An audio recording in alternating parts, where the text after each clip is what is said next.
Hello and welcome to The Hated and the Dead with Tom Lehman. In this episode, we return to South America to examine one of the most important elections in the world this year. Jair Bolsonaro, president of Brazil since 2019, is facing an uphill battle for re-election. He's one of the most easily dislikable heads of state in the world, and seems hell-bent on contesting the results of an election he's very unlikely to win. That alone, you might think, would make him an ideal candidate for the podcast, and you'd be right. However, today's episode focuses not on Bolsonaro, but on the man he's facing in today's elections. He is the former president of Brazil, Lula da Silva. The left-wing Lula, a hero of the Brazilian working class, led Brazil between 2003 and 2010. On the face of it, his achievements as president are hard to criticise, whatever your political leanings. On the one hand, he oversaw a massive increase in the Brazilian median income. On the other, he slowed the deforestation of the Amazon rainforest. By 2010, many saw Brazil as one of the 21st century's foremost rising stars. However, the decade after Lula left office, the 2010s, was a disaster for Brazil. The commodity boom that underpinned Brazil's economic expansion under Lula turned to bust after the 2008 financial crisis, and Lula's chosen successor, Dilma Rousseff, was impeached and removed from office in 2016. The decade closed with the election of Bolsonaro, who has accelerated the Amazon's decline and talks sympathetically of the country's military dictatorship of the 1960s and 70s. So, the question is, how much was Lula to blame for this unravelling? The answer? It's complicated. Recording this episode, Lula reminded me of Barack Obama. Both are icons of progressive politics, but have successors who not only disagreed with their electoral programme, but wished to tear it up entirely. And what of the election? Well, it seems there is a growing consensus among Brazilians that they want Bolsonaro out, and want, to trot out that tedious and overused term, a return to normalcy. However trite that foray into mass voter psychology may be, it appears appropriate in this case. My guest today is the Brazilian journalist Adriana Carranca, who writes for various publications including The New York Times, The Atlantic and Foreign Policy. Much of Adriana's work centres on the Middle East, but she also keeps a keen eye on the politics of her own country and has a nuanced view of this election. Ladies and gentlemen, it's time to introduce Lula da Silva. Hi Adriana, how are you? Hello, I'm feeling great, yes. Adriana, we're talking about Lula da Silva today. He was the president of your country, Brazil, from 2003 until 2010. Right. He was born in eastern Brazil in 1945. In the Northeast, yeah. Yeah.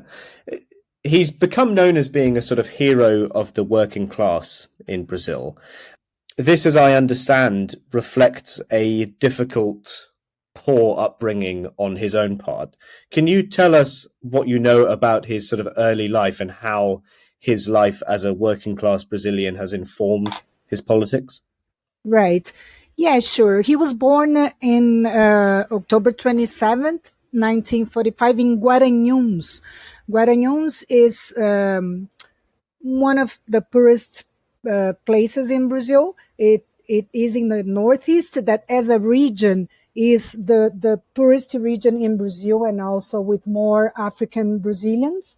And to these days, Lula has a lot of support in this region of Brazil, much more than in the South and Southeast. So Brazil is a big country, and the regions differ greatly, not only in terms of weather, but also in terms of immigrants who came to Brazil. So you have more of big German communities in the South. We have Italians and Portuguese in the Southeast, and we have a lot of African Americans in the Northeast, just, generally speaking, of course. And then we have the Amazon and the indigenous people, and that's more or less the divisions there. And Luiz Inácio Lula da Silva was born in one of these areas in the Northeast, and he was very poor. He was a big family. He was illiterate for most of his childhood and youth times. He started working in the automobile industry, and then he became really well known in the 60s and 70s. In the end of the 60s, we had the military coup in 1964 in Brazil, and about that time he found employment with the Vilares Metal Works in São Bernardo do Campo, which is here close to São Paulo, where I am. It's an industrial suburb of São Paulo. And he later moved to Volkswagen. At Vilares, he joined the Metal Workers Union. That was a very new thing. It started around the beginning of the 70s because of course, the military coup and the dictatorship would persecute all these workers' unions and social movements, and also the press. So those are really tough times in Brazil.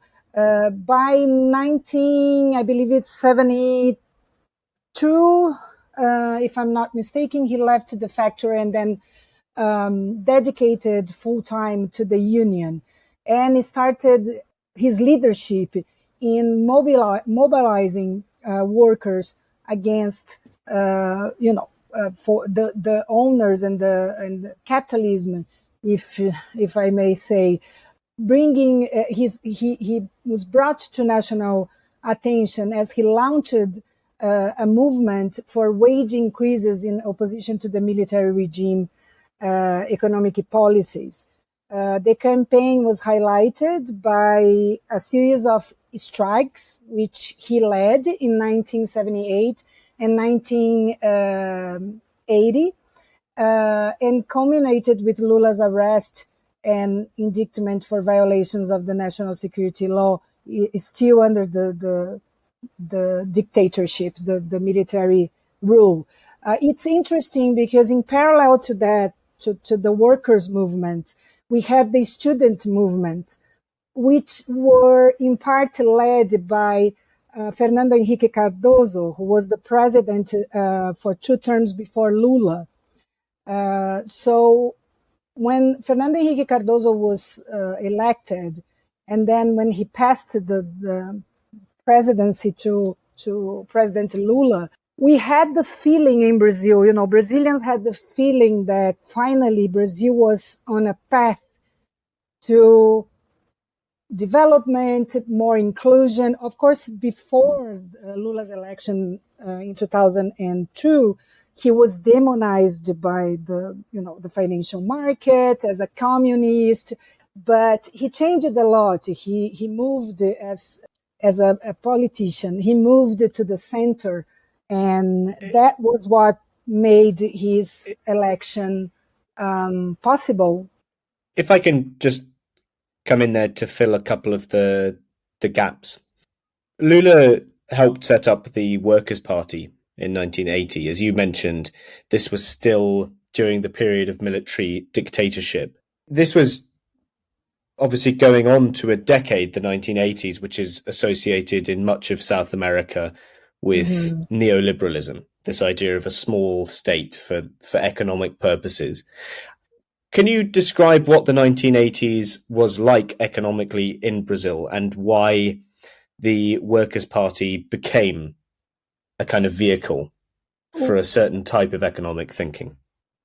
Yeah, well, for especially in 1979, it was a very intense and turbulent years in Brazil, where you had the Workers' Party going on a lot of strikes, and all these people on the streets. They started having Lula and the demands of the workers started to be seen and to have to kind of get into the elites. Some of the part of the elite also started their supporting Lula and the idea of his Workers' Party, because we had the dictatorship for almost 20 years. It ended in 85, so in 79 it was more or less at the end of the dictatorship. There was a change in the leadership of the military rule, with the President Figueiredo assuming the country. He was a military, but he came in with the promises of slowly opening Brazil, and he ended up not really being a reformer, but he came in with such promises. And as people got really upset about he not following his promises, then people went to the streets. And the thing that changed in 79 was that part of the elite started to also turn against the military. You had the students movement, you had the workers movement, but it was in around 78 and 79 that really people went into the streets, and the regime started feeling that it was losing support of the both the well, in a less extent, the economic elite, but for sure, the intellectual elites. And then, as I said, there was a change in the government with Figueiredo coming in, and I think people saw an opportunity then to try going to the streets. And for the first, of course, there was a lot of violence. The police, responded with a great violence to those protests, but still, as more people were going to the streets, the worse the violence, the more people would go to the streets, and then people started really discussing the reforms and the end of dictatorship. And it was in 1979 as well, in August, there was an important law was approved, the amnesty law, for the political prisoners of the regime, the military regime, though partially, right, though not a full amnesty was approved. It was a big step. So this all happened in 1979, and that both was influenced by and influenced, of course, Lula with his plans to form the Workers' Party. And it was at that time that he started having a lot of support from at least the intellectual elite, artists, and academics, and so and so.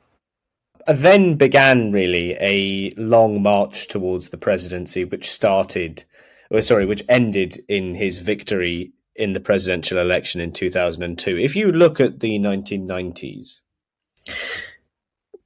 and the circumstances that built up during the 90s, what are the things that you can point to in the 1990s that sort of preempt Lula's victory in 2002? What are the most important things that you'd pull out of that decade that explain why he eventually became president in 2002?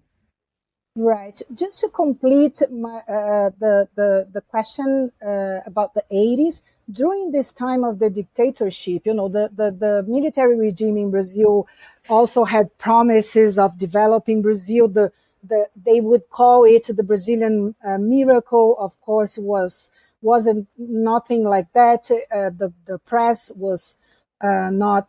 We didn't have a free press, so people didn't really know about what was happening in Brazil. But then a lot of dissidents from the regime and people who were persecuted by the regime left the country and started writing about its violations of human rights and also its disastrous policies, economic policies, and so from outside. And that's when people started to realize that what they knew about the military regime was not true. So you had a lot of inflation. You had prices going up at that time as well. Not only the violence was bigger, but also the economy was going really down. And that's also why Lula and not only Lula, but all the reformists got into this momentum that made possible the redemocratization in 1985. I just wanted to add to that because this is something that amazingly has been discussed now, as Lula is already again running for the presidential elections on Sunday, and many people that who are supporters of President Bolsonaro are calling for that the military should come back, calling, like, defending dictatorship. It's unbelievable that this is back. We are discussing the dictatorship in Brazil. But what we now know about this time was that it was an economic disaster. And of course, in terms of civil rights, it was terrible too. So in 1985, we had the democratization, right? It was our first election, and we had a beautiful movement calling for direct elections, and it was, people had a lot of hope, and it was a moment of union in the country. Then we had our first president elected, Tancredo, who died before he became the president, before he assumed his position. And then Brazil was governed by his vice president, and there was a lot of scandals, corruption scandals already started there, and we have a lots of other happenings, like President Collor, who was impeached. So after democratization, after 1985, we had very turbulent years. It seemed like, democracy in Brazil was like not finding its balance, not finding its way. We had corruption. We had a lot of these people from families that took power. We didn't have a population that was educated in politics, and we had a lot of it was a high level of literacy in Brazil that only changed with Fernando Henrique Cardoso in much later. So I think these years people were still trying democracy, and the time that we really thought that Brazil had became more mature in this was when Fernando Henrique Cardoso was elected, and we had the Brazilian currency after years and years of very high inflation. I remember my father we would go to the supermarket every Saturday, and we would go to like 4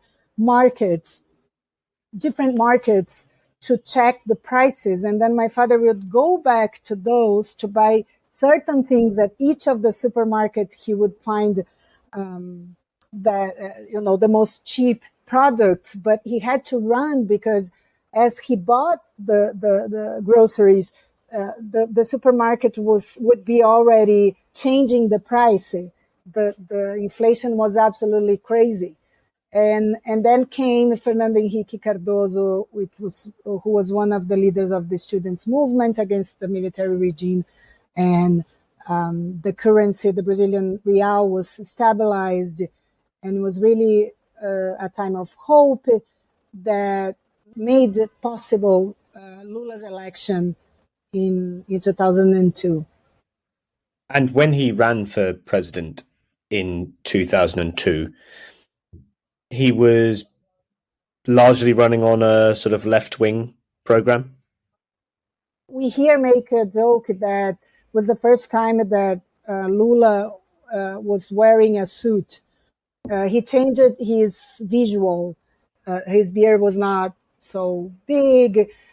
the makeup, he changed his visual to seem like a more less left wing and more central to the center candidate, and his speech really became more moderate in terms of being left wing or seen as a radical left wing. The campaign against him at the time was "I fear Lula." The opposition slogan was "I fear for Brazil with Lula." He was still be calling as a communist by the opposition, but he changed, and his government was clearly not a communist or not a traditional left wing government. He made a lot of alliances, which in part made people from the left to dissent from the Workers' Party because they felt Lula was giving up too much of his ideals to become president. But that was what was required of him to be able to become president. He got closer to banks. He got closer to the financial market.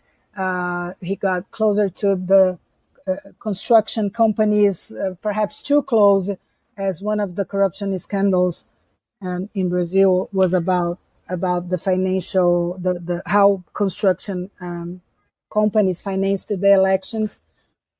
So he definitely left a lot of his ideals to be able to become president. He became president in 2003. And to some extent, I think that the Brazilian legislature, the Congress, the parliament, is very divided in terms of the parties that compose it. And there are parties that do really well at the parliamentary level and in the states, but then don't really do well at the presidential level. And there's, as you've just mentioned, all sorts of different interest groups that have to be taken care of if you're the president. And obviously, this sort of pluralist form of democracy takes people towards the center in terms of the way that they govern. How effective do you think Lula was after 2003 at working with other parts of the government in Brazil?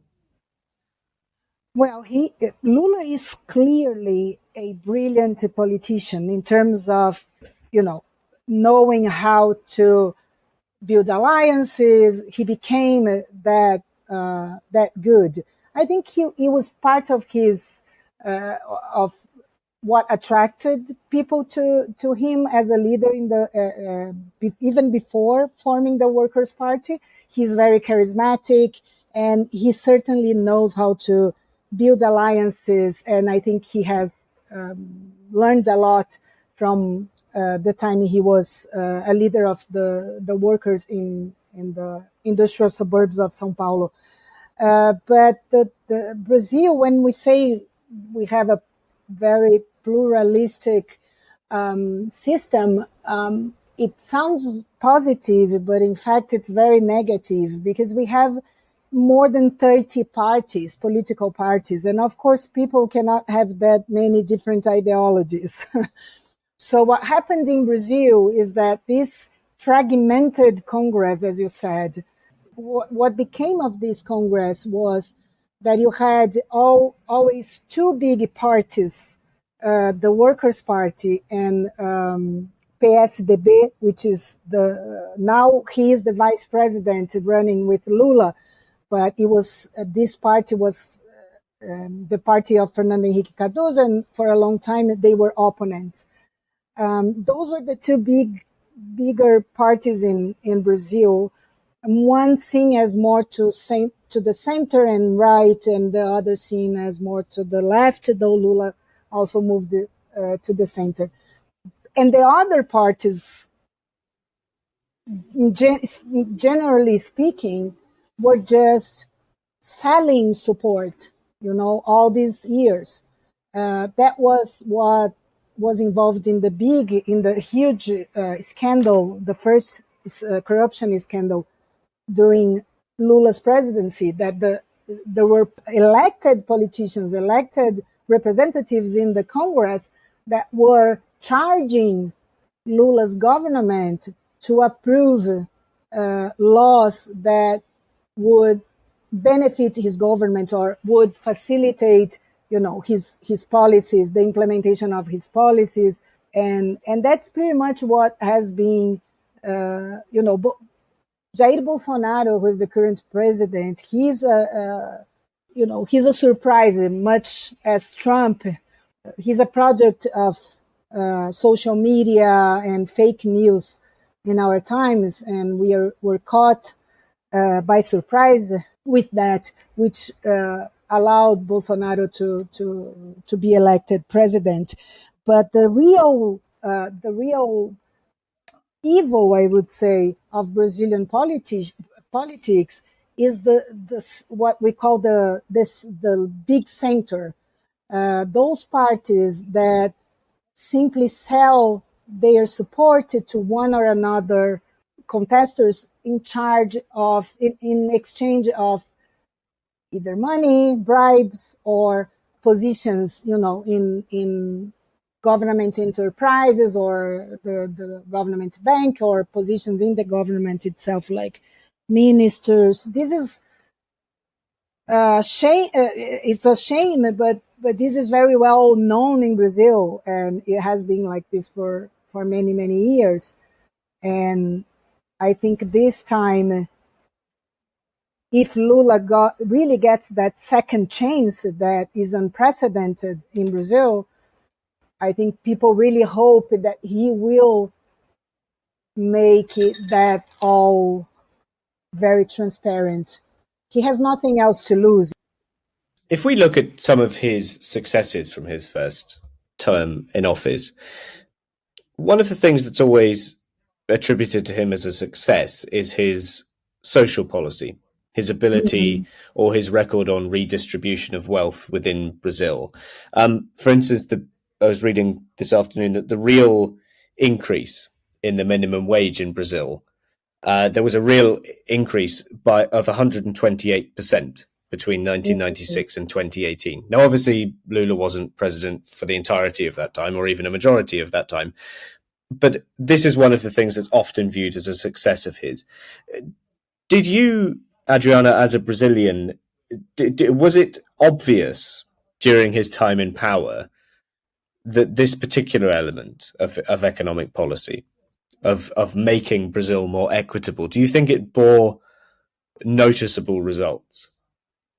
Yes, that is really clear in Brazil, and that's why Lula has a lot of support in the poorest areas of the country.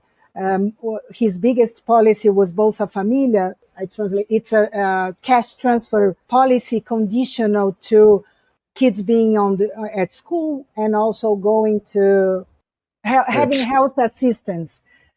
So the policy didn't start with Lula, but it was implemented with Lula and improved and universalized.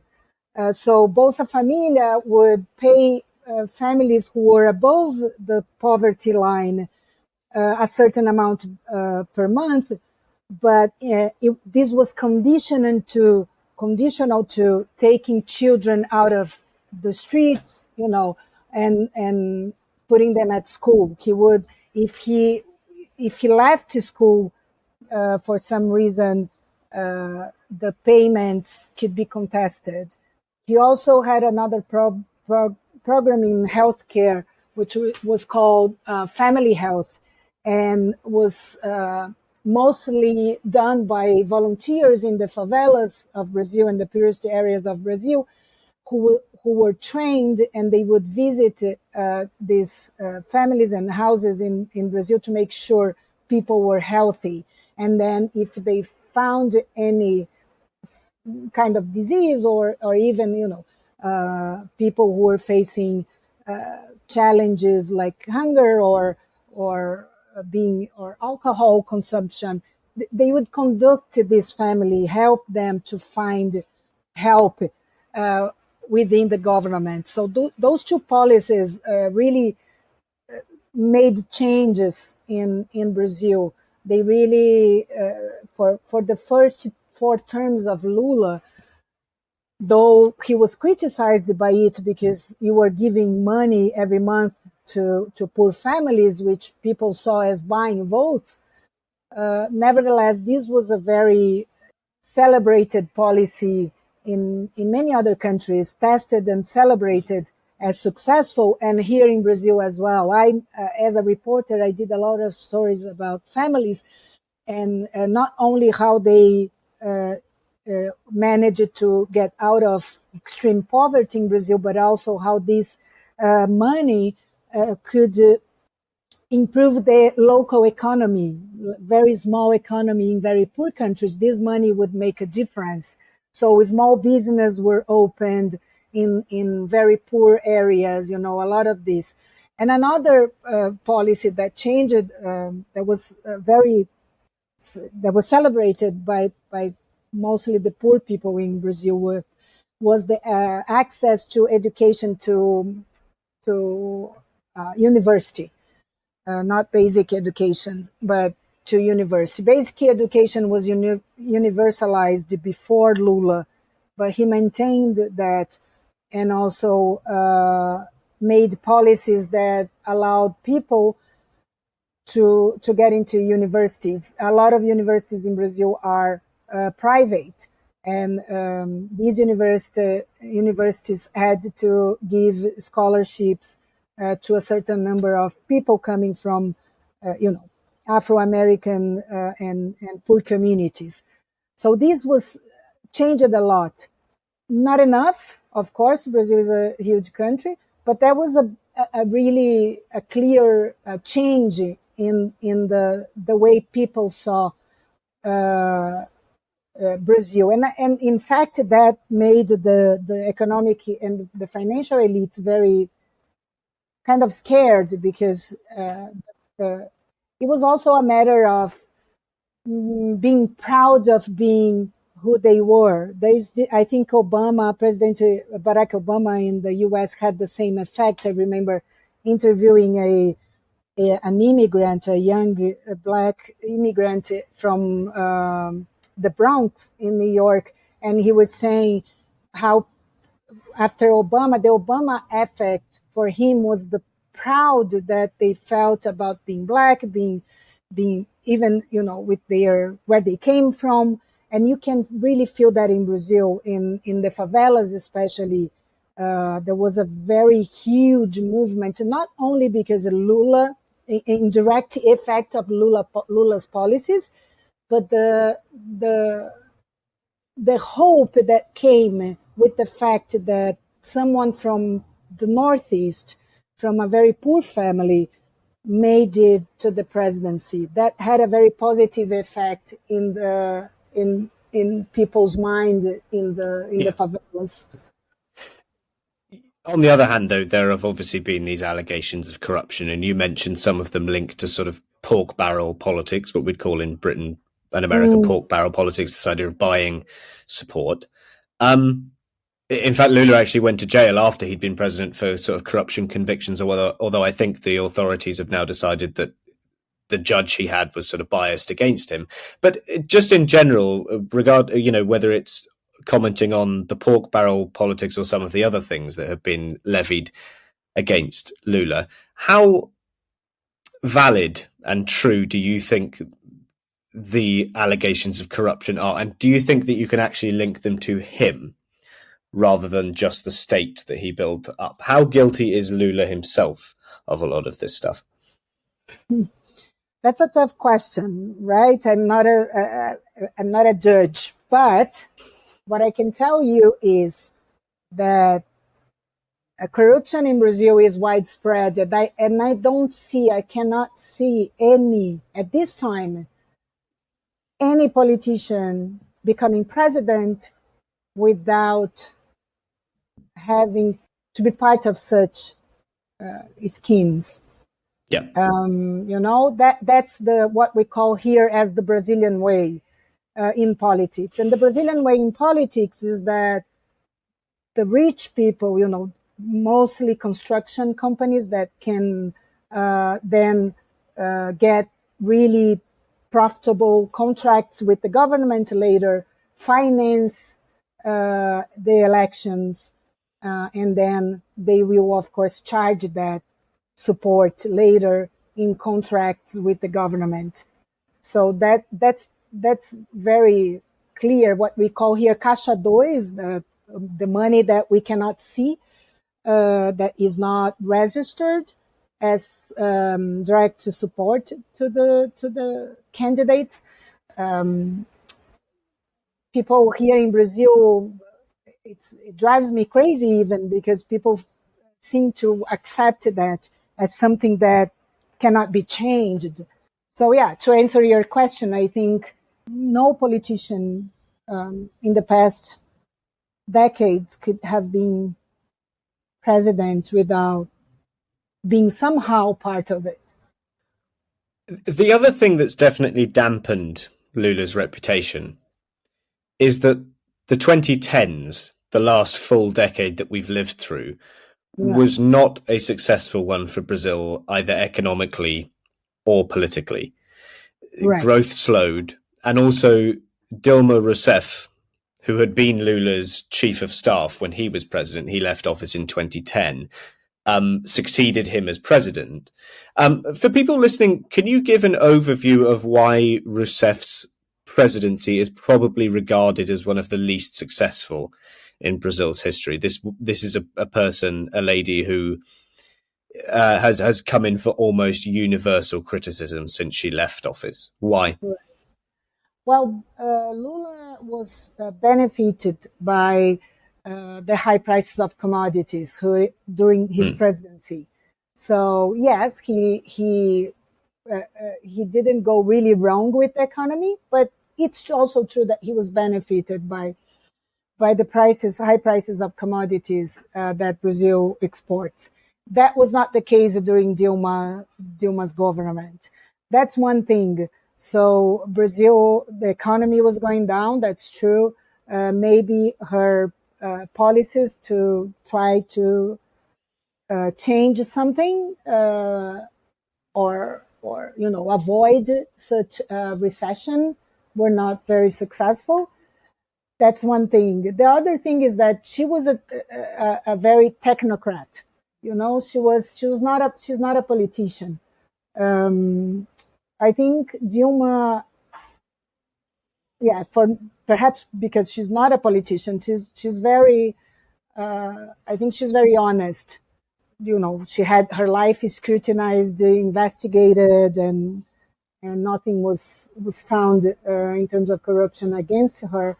But she was also a person who would not want to make alliances. Very different from Lula. Lula is a natural politician. Alliances is what he knows how to do best. He's a very charismatic. Dilma was not. She tried to change, I think, the status quo of politics in Brazil, especially in regard to what we call the big centrão here, which is this, this union of parties that sell support, that survive of selling support for presidents, for leaders, and she tried to change that. If you see the images of her when during her presidency, she didn't even talk to her vice president, who was Temer, and who was involved in persecuting and impeaching her later. So I think those things were one. It was the moment in the economy. Another thing was her policies that were not enough to avoid the recession. Then you had the problem with not being a politician and not knowing and not willing to make alliances. People who had been with her said she was kind of authoritative. She would want things done her way. And this in Brazil, the way we have politics and so many parties and such a fragmented Congress, that would never have worked. And then there was also, I think, another moment of perhaps in the world was the phenomenon of the social media, and lots of people went into the streets in 2013, but they were pretty much asking for different things. They didn't realize the protests in 2013 against Dilma Rousseff started with students protesting against an increase in transport, in the bus tickets.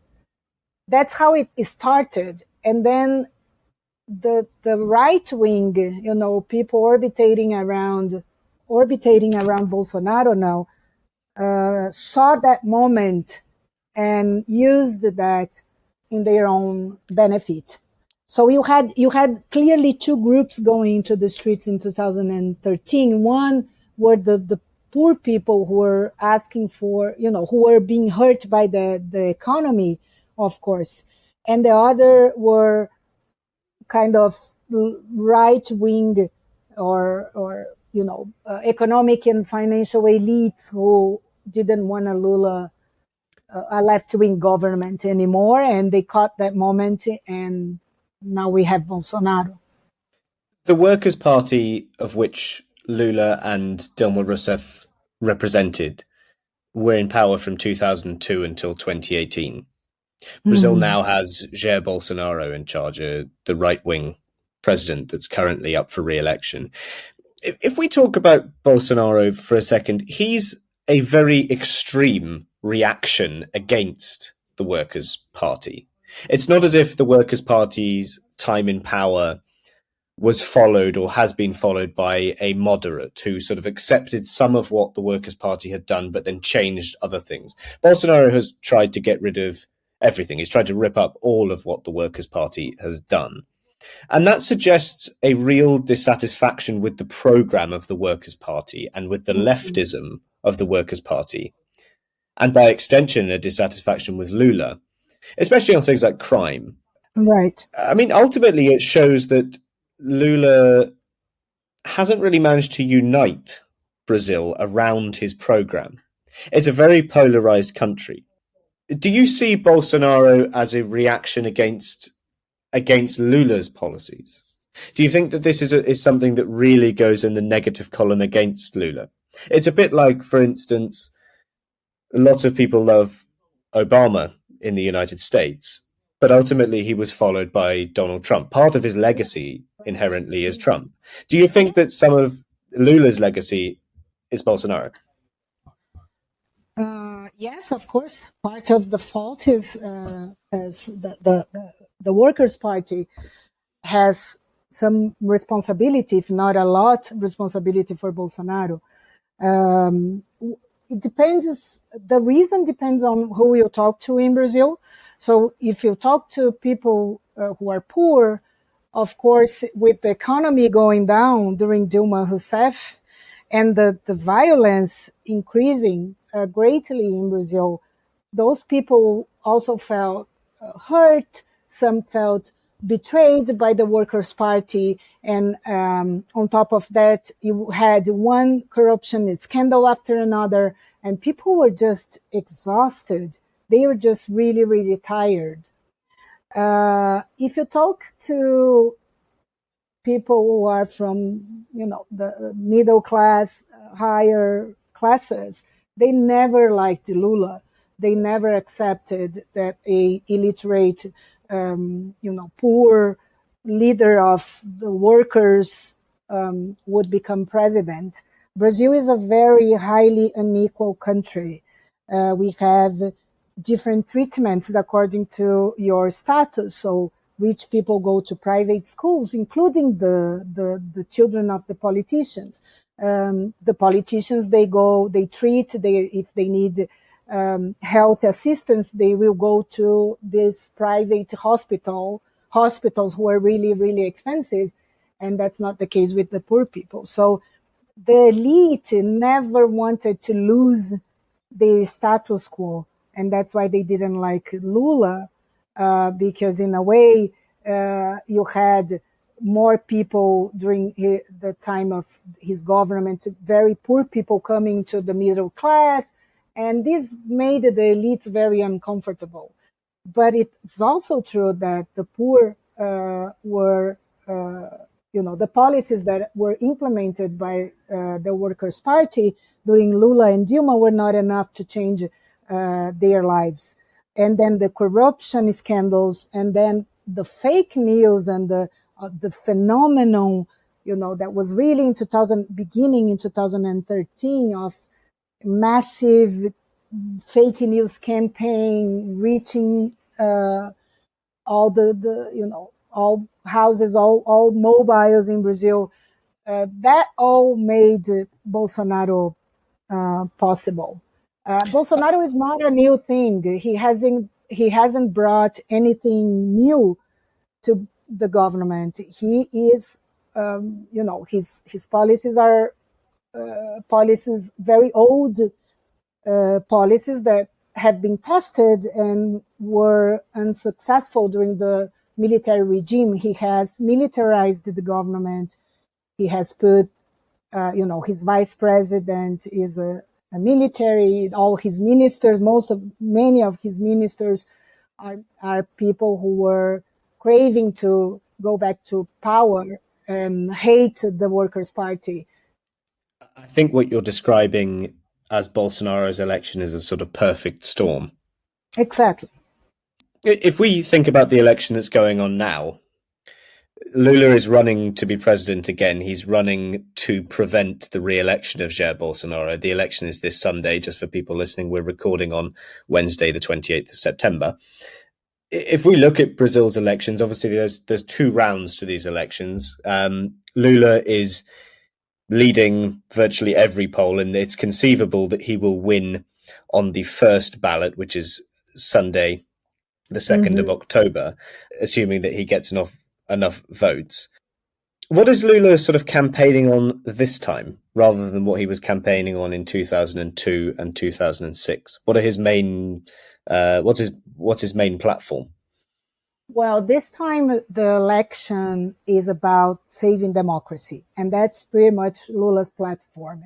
To safeguard democracy, to go back to a civilian government rather than a militarized one under Bolsonaro. All these threats to democracy, all the threats to the Supreme Court that Bolsonaro has voiced, all the threats against the media, persecution and attacks against journalists that have been happening during Bolsonaro's government. So we are not even discussing, social policies or any policies in Brazil right now. Brazil is divided between those who just want to avoid Bolsonaro for more years, and those who still supporting him in spite of his catastrophic 4 years in government, and that's pretty much it. I think people, the way I feel about this is that, well, at some point in this journey since 2002, things went in the wrong way, and we need to go back to 2002 and start again. And I think that's how Brazil feels, that pretty much those two decades were lost. First, with all the scandals and all the problems during the Workers' Party government, but mostly under Bolsonaro. And that's pretty much it. It's what is, I think Lula is loved in Brazil, and as much as he's hated, of course, but I think now with the elections, you see that he's still more loved than hated.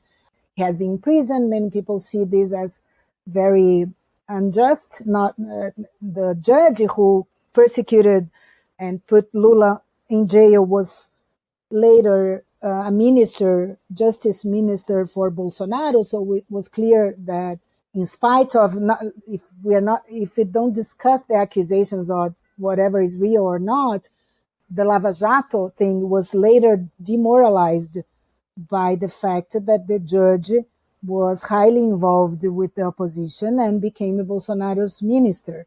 So that's another thing that people also felt disappointed. For some time, people were hopeful that the corruption in Brazil would finally end, but that was not the case. And then when we discover that when the judge became minister, he lost all the support that he had left. So this is also part of why Lula has also a lot of support. I think people just want to go back to normal, at least with under the Workers' Party was normal. It was not an abnormal time as with Bolsonaro. Yeah, I think it's visible. I've never been to Brazil. I don't speak Portuguese, so I don't understand Bolsonaro's speeches. I'm not contextually familiar with the policies that he's put in place, but it's fairly clear that he hasn't improved the society or the quality of political discourse. You mentioned that a key part of Lula's appeal is to save democracy. On the other hand, it seems very likely that Bolsonaro will try and contest the results of the election, regardless of how much he loses by. In that sense, do you think that democracy is already past saving?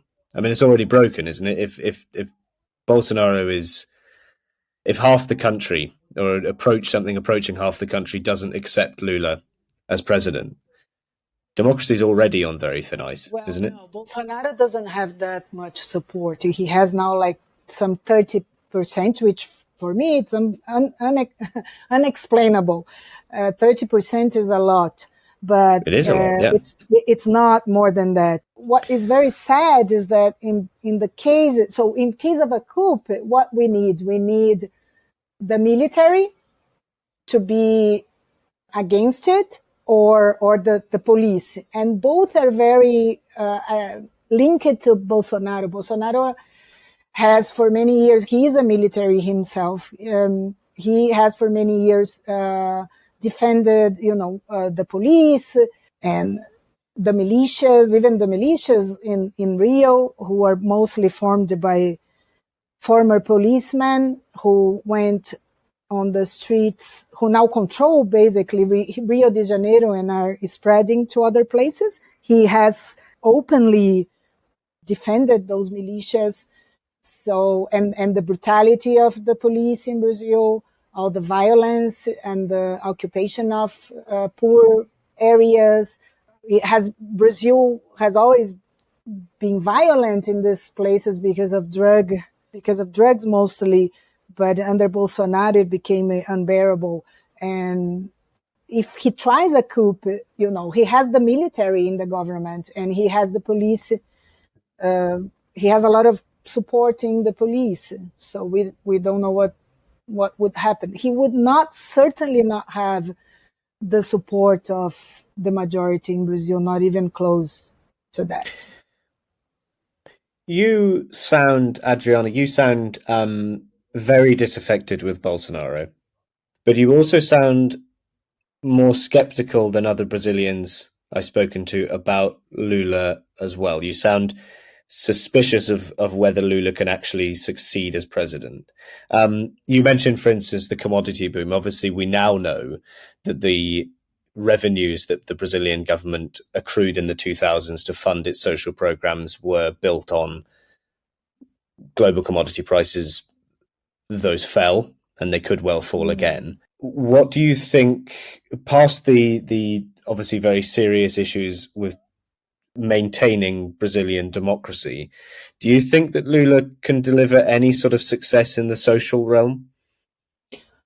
Well, I think personally, I admire Lula for where he came from, and being someone like me who cover the social inequality in Brazil for many, many years.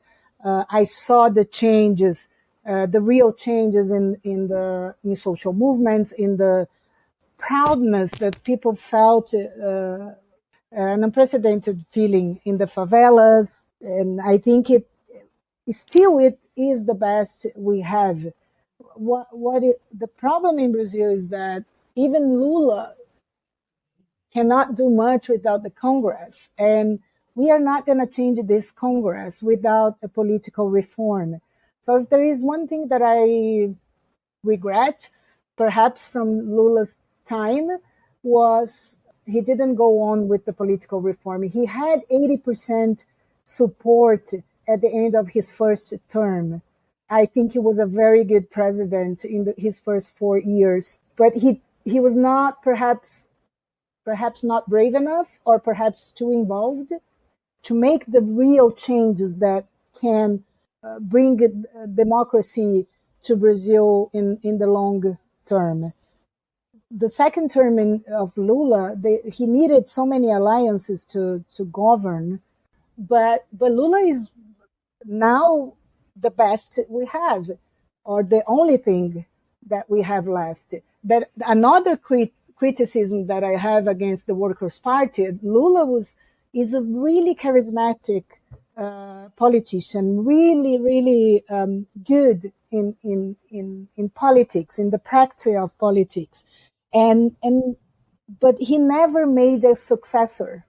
We don't have young politicians that are well prepared or trustful. The debates in Brazil are a joke. You feel just it's a shame that people are so unprepared. People who are running for governors of São Paulo, for example, the richest state in South America, and we don't have people who are really prepared. And politics in Brazil have still the image of being really corrupted, and there is nothing we can do about it. And so the image we have is that only people who are not honest will enter politics. So having said all that, not to sound that skeptical, I think Lula has had his life and his bank accounts and his government scrutinized, investigated. There's nothing left to be revealed about him, probably, because they all went against him. So that's why I said he has nothing else to lose. So my hope is that Lula will become president, and he will just change the status quo, just betray his allies from the past and change Brazil the way it needs to be changed. Well, I think that there's a healthy amount of skepticism from you there. I'd say. I think that's a reasonable relationship to have with the person that I presume you're going to vote for, at least if it comes down to him or Bolsonaro. I just have one more question for you, Adriana. Brazil's already one of the largest economies in the world. It's a massive country. It'll probably be one of the most consequential countries and economies in the world in the 21st century. Do you get a sense that the Bolsonaro presidency, you're a journalist, you're an international journalist, you travel all over the world. Do you think that the Bolsonaro presidency has damaged Brazil's reputation in the world in a long-term way? Do you think that people are going to look back on the Bolsonaro presidency with a really negative mind state? Not in the long term, no. I think just as Trump, Bolsonaro is a point out of the curve. I don't know if you have that expression in English. Bolsonaro an anomaly, maybe, might be a blip. Bolsonaro is an aberration. An aberration, yeah. Okay. An aberration, yeah. It's something that happened because of the phenomenon of fake news and the perfect storm that happened, and that's it. As a journalist, and you even mentioned I'm a journalist, and journalists should not declare their votes, but there is another aspect, another way of seeing these elections here in Brazil, is that journalism is also an instrument of democracy and freedom. Journalists could not there's no way journalists could support or even see a government like Bolsonaro, who has continually attacked the press, defended the dictatorship, voiced his support for torturers, past and present, and put the military back into civilian posts in the government. This is against the core of journalism. There is no journalism if there is no democracy. And we, in these elections, we clearly have a candidate that is not, is against democracy. He is against democracy. And I don't know if you have that in the UK, but here in our ethic code for Brazilian journalists, we have to Your fight duty, against, I guess. My duty, yes, to fight against authoritarianism and oppression, and to defend the principles of the Human Rights Declaration, Universal Declaration. So, there is no journalism, there is no democracy. Even if I have lots of criticism against Lula, we need democracy to criticize them, didn't we? We need democracy to be able to pressure the government to do it right. So we can only go for democratic governments. I think this should be the position of every journalist. Adriana, thank you. If people want to follow the rest of this election, assuming that it carries on past Sunday, and they want to get your takes on it as it carries on, or indeed on other topics, where can you direct them to? What sources do you write for that people can look out for?